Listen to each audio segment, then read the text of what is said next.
Bienvenidos a un nuevo capítulo de Camino a Qatar 2022. El día de hoy nos toca hablar sobre una selección con mucho ritmo y felicidad, que así como su arquitectura es muy exótica.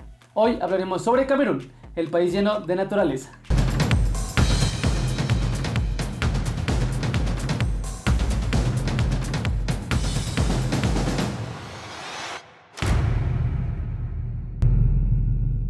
Camerún es una de las selecciones más importantes de África y en Qatar 2022 tendrá su octavo mundial tras haber disputado las citas de 1970, 1986, 1990, 94, 98, 2014 y 2018. Camerún disputó su primer partido oficial en septiembre de 1953 ante el representativo del Congo belga con una derrota de 2-3. Y en abril de 1965 consiguió una goleada de 9-0 ante su similar de Chad, siendo la victoria más abultada en su historia. Se puede pensar que Camerún es un rival fácil o que no representa tanta dificultad, pero a diferencia de los años anteriores, cuenta con jugadores de talla internacional que juegan en las diferentes ligas de Europa y que además son referentes en cada uno de sus equipos. La selección de Camerún se ha clasificado 8 veces a la Copa Mundial de la FIFA, siendo incluso la selección africana que más veces ha asistido a la justa mundialista.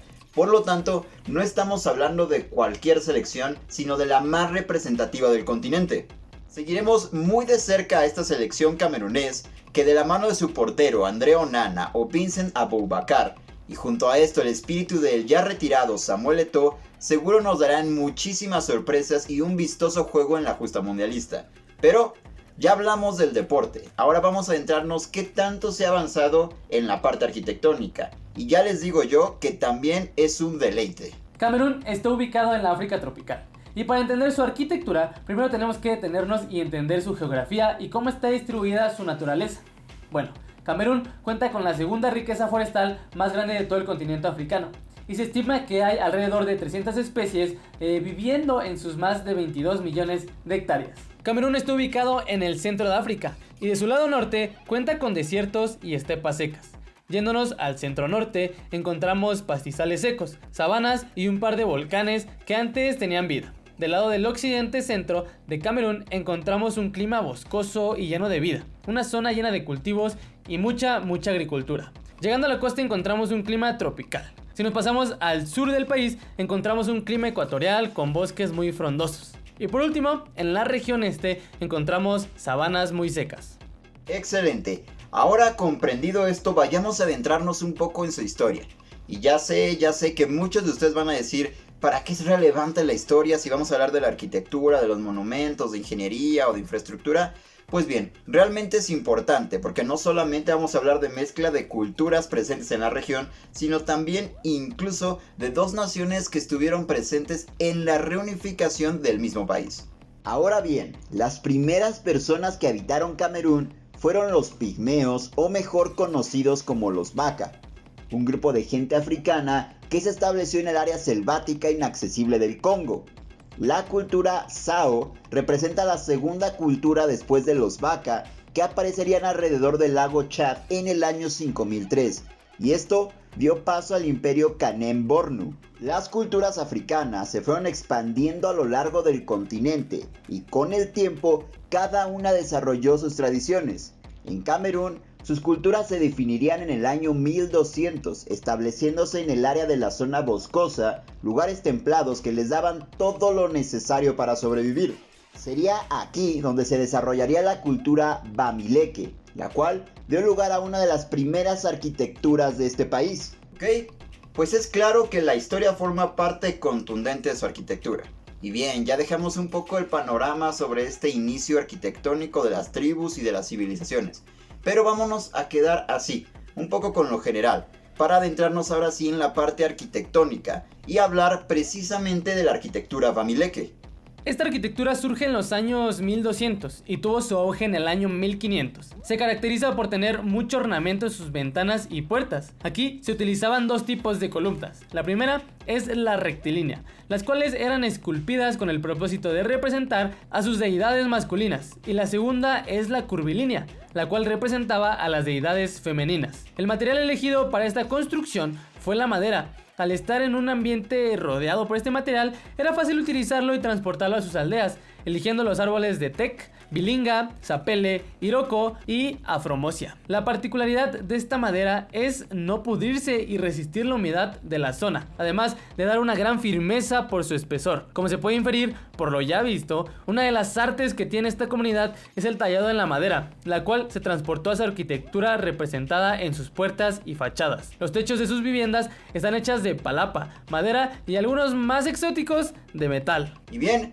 como ya nos dimos cuenta, Camerún es un sitio en donde muchas civilizaciones, muchas tribus, muchas ideas e incluso países enteros han tenido una mezcla diversificada de cultura, de ideas, de tradiciones, de costumbres, pero vamos a adentrarnos directamente a la construcción y me voy a ir con un elemento que se usa desde tiempos muy lejanos, uno de los elementos más usados y me refiero a la piedra. Pero para hablar de la piedra y del elemento como tal, tenemos que ir a hablar de la arquitectura Bamun, una de las pioneras en el uso de este elemento para la construcción. Ahora, para este caso, la arquitectura Bamun, a diferencia de la Bamileke, solamente utilizó la madera para su ornamento y optó por hacer uso de la piedra para su construcción. En el año de 1500 se fundó el reino de Bamun y gracias a su construcción de piedra, la cual era muy difícil de romper, los hizo el reino más poderoso de todo el país. Y es precisamente aquí donde hay algo curioso de ver, pues el palacio de Bamun tiene mucha influencia europea en su construcción. Y la explicación a esto es que en el siglo XVIII, XIX y el XX se dio la llegada de los ingleses y alemanes a Camerún, cambiando así la cultura de estas civilizaciones. Ahora bien, movámonos de la parte rocosa, de estos ambientes rocosos y paisajes, a la zona de montañas, más en específico a la parte norte, cubierta por kilómetros de sabanas. Aquí tenemos a la cultura Sao, que habitó durante muchísimos años, aproximadamente hasta el 1500, hasta que llegó el reino de Mandara, que no solamente trajo con ellos costumbres, ideas, ideologías, formas de tratos, política, economía, sino que también trajo con ellos la arquitectura Matakam.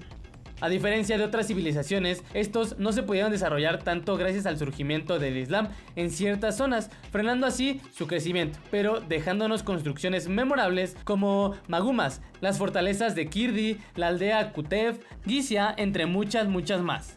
Esa arquitectura se compone de barro cocido y techos de plataformas puntiagudos. Como ya lo dijimos, el Islam fue algo que determinó el futuro de esta región. Al ser muy controversial con las otras religiones, hubieron muchas guerras, haciendo que la arquitectura mandara fuera destruida en su mayoría. Así como estas culturas que ya repasamos, muchísimas más se establecieron por todo Camerún, creando así arquitecturas únicas en su estilo, compartiendo visiones, conectando tradiciones y eso sí, siempre teniendo presente a la naturaleza. Actualmente Camerún en su zona centro está desarrollando infraestructura nueva y edificios avanzados, dando paso así a la arquitectura moderna y dejando la arquitectura tradicional de lado, con el objetivo de ponerse a la par de los países más desarrollados en el continente africano, como lo son Sudáfrica o Nigeria. Pero bien, ahora vayamos a lo que más nos gusta, a los edificios más representativos de esta nación.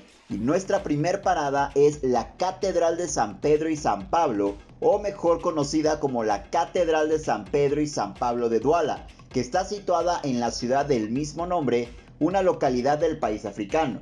Es la catedral de la Arquidiócesis Católica de Douala y está dedicada a los santos San Pedro y San Pablo.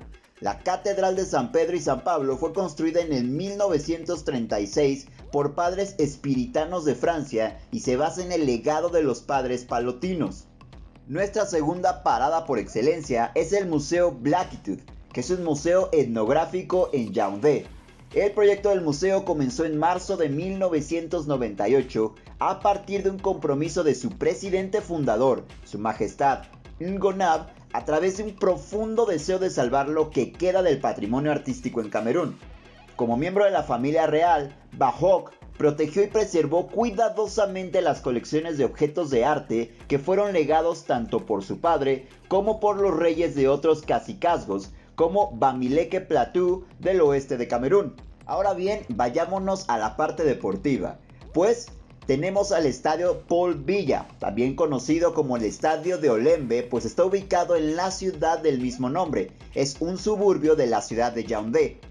El recinto es multiusos y cuenta con una capacidad de 60,000 asientos cubiertos, 2 estadios de entrenamiento con 1,000 asientos cada uno, un gimnasio, balonmano, voleibol de baloncesto, tenis, una piscina olímpica, un hotel de 5 estrellas con 70 habitaciones, un centro comercial, un museo y un cine. El estadio Paul Villa lleva el nombre de su presidente. Actualmente en construcción, tiene una superficie de 34 hectáreas en el barrio de Olembe-Yaoundé, a unos 13 kilómetros de la ciudad, y sin duda alguna será uno de los mejores estadios en África. Ahora bien, vayamos a hablar un poco de la arquitectura algo extraña de este monumento. Bien, pues el monumento principal tiene forma de espiral cónica con un punto en la parte superior, que se elabora en 3 etapas. La primera es un sótano con una gran sala circular decorada con pinturas murales del obispo Engelbert Meg. Después, una losa en la planta baja revestida con frescos de madera de Toloella. Y por último, en la parte superior de la torre tenemos el encuentro de las entradas este y oeste, que simboliza la perfecta unidad de las dos grandes partes de habla inglesa y de habla francesa. Vayamos con los pilares, pues tenemos un gran pilar que termina en el exterior con un cepillo y 4 pilares hechos de grabados que describen la experiencia de las poblaciones de las 5 épocas culturales de Camerún, además de la firma de los diseñadores y directores del monumento. Así pues, llegamos al final de este video de Camino a Qatar 2022 Camerún, donde vimos la historia de Camerún en los mundiales. Además, exploramos no solamente su arquitectura, sino su geografía, y vimos cómo es que se integraba todo esto para desarrollar una arquitectura única y construcciones verdaderamente exóticas. Si crees que nos faltó algo en este video, por favor déjalo en la cajita de comentarios de aquí abajo, para que te estemos leyendo y quizá en algún otro video lo estemos abordando. Si te gustó el video, dale like, suscríbete y activa la campanita para que estés atento a todos los videos que estamos subiendo en este canal, ya sea Camino a Qatar que estamos retomando, o incluso haga ejercicios o algún video que está sacando mi compañero, mi amigo y mi hermano, Alexander. Recuerda que aquí abajito están las redes sociales de Aga y de todo el equipo. Yo soy Alex y a nombre de Sebas te doy las gracias por acompañarme hasta el final de este video. Nos vemos en la próxima.